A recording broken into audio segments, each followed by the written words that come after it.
What's growing on, gardeners? On today's 2-minute garden tip, I'm going to show you how to spot and treat the deadliest disease that will kill your apple and pear trees in no time: fire blight. Fire blight is a bacteria that enters through the blooms of the tree while the blooms are open. So as long as your apples, European pears, and Asian pears are blooming, they are susceptible to getting the disease. And it happens the most during periods of rain or when it's very humid out. Your apple and pear trees are vulnerable to catching this deadly bacteria as long as they are in bloom. So to try and minimize it, every 7 days I like to spray it with a light copper spray, and that does help control it and prevent it, but it's not 100%, and if you get stuck in a humid or rainy pattern, there's nothing you can really do to fully prevent it. At least organic or naturally. So what I like to do is I like to walk all of my apple trees and pear trees every single day, or at least every other day,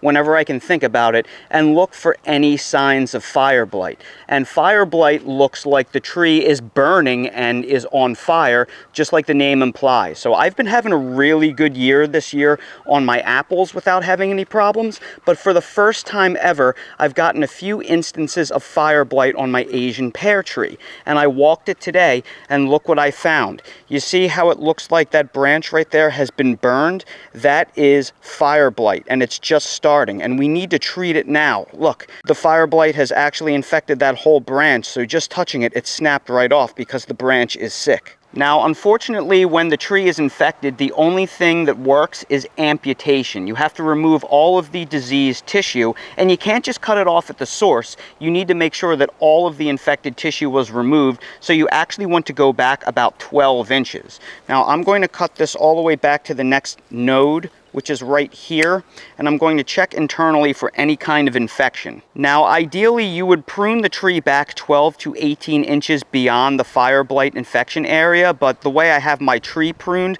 I can't go back that far. But if I look here, you can see there is no infection inside that cambium layer, at least none that I can see, so it looks pretty clean.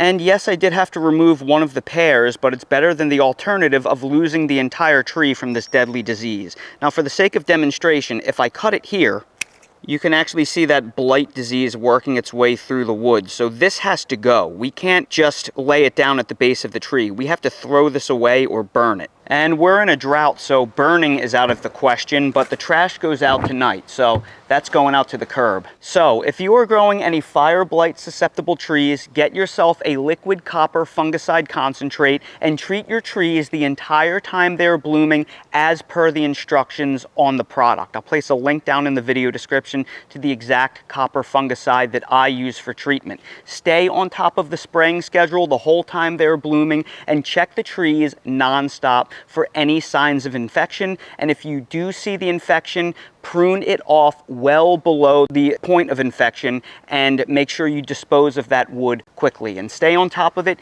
the entire season, because if fire blight spreads, it will kill the tree. All my varieties are somewhat resistant to fire blight. All resistance does is slow down the progression of the disease. All the trees that get it will eventually die. So you need to remove that wood judiciously and quickly. So be vigilant and stay on top of it throughout the whole season. And that's today's 2-minute garden tip. If you're new to the channel, please consider subscribing and hitting the bell to receive new video notifications, and check out our Amazon storefront and spread shop in the video description for a list of the gardening products I use and awesome custom designed apparel and other gear. Your support is greatly appreciated.